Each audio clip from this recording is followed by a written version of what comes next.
complètement détruire par l'arrivée d'Alexa et des autres, donc s'apercevant que finalement les fonctions qui étaient associées à un robot n'étaient pas plus utiles que ce qui pouvait être fait avec la voix.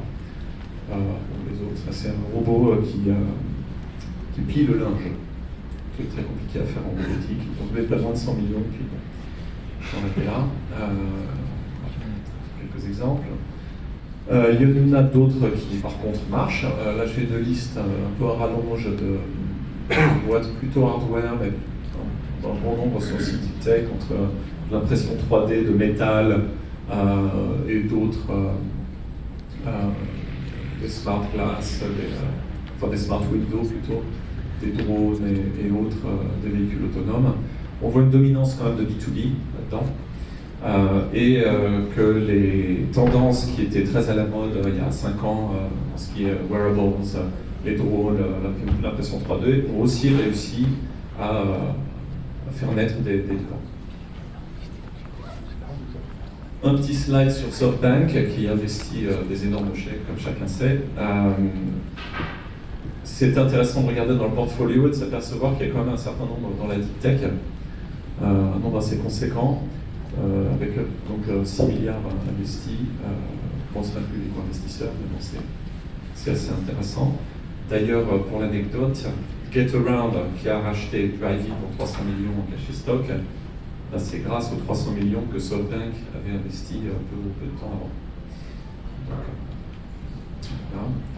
Donc les bonnes nouvelles, c'est donc qu'il y a de plus en plus de startups et d'investisseurs. Les mauvaises, c'est que malgré tout, le nombre d'investissements, le volume d'investissement reste assez limité, d'où l'idée d'événements comme ça pour partager l'expérience et voir comment approcher l'investissement en deep tech.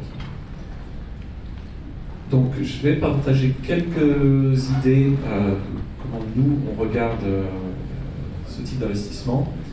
D'abord se rendre compte que une des clés c'est le deal flow. Tous les d'ici, c'est la qualité du deal flow, comment on accède à quoi. Quelques biais qu'on a notés, nous, au travers de nos années d'investissement, et quelles sont les étapes et les façons de dérisquer l'investissement dans la deep tech.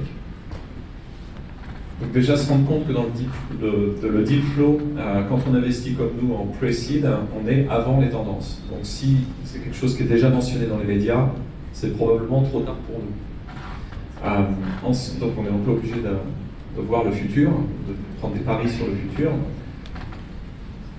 Et donc les signaux qu'on a pour ça, c'est le nombre de candidats, on voit entre 1500 et 2000 candidats qui sont rien que pour le hardware, dont Deep Tech par an. Et aussi les discussions qu'on a avec les corporates qui nous permettent d'identifier des besoins. Donc, par exemple récemment, on a pas mal de discussions avec des entreprises dans la construction. Il y a énormément à faire dans la construction qui est très en retard au niveau tech. Donc on a pas mal de nouvelles startups dans lesquelles on investit qui sont liées au domaine de la construction, par exemple. Alors les biais, j'ai essayé de trouver des noms un peu originaux. Alors, il y a le biais de la science-fiction, le biais du petit canard et le biais du comment on appelle ça, maquillage. Alors le biais de la science-fiction, c'est qu'on a tous grandi avec pas mal de références de science-fiction, donc quand on pense au futur et la technologie, souvent c'est des trucs comme ça. Mais c'est pas toujours vraiment ce qui se passe. Donc, pour vous montrer un exemple d'un deal qu'on a fait qui était un peu science-fiction, c'est une imprimante qui peut imprimer du tissu à partir de polymère liquide et d'un espèce de champ à 20 000 volts pour guider le polymère quand il devient fibreux. Donc c'était un truc assez dingue, avec l'idée de faire des t-shirts custom à la maison, des trucs comme ça. Bon, ils ont essayé 2 ans, 3 ans de développement, et au final, ils ont pu imprimer un t-shirt, mais bon, c'était pas tout à fait viable économiquement, c'était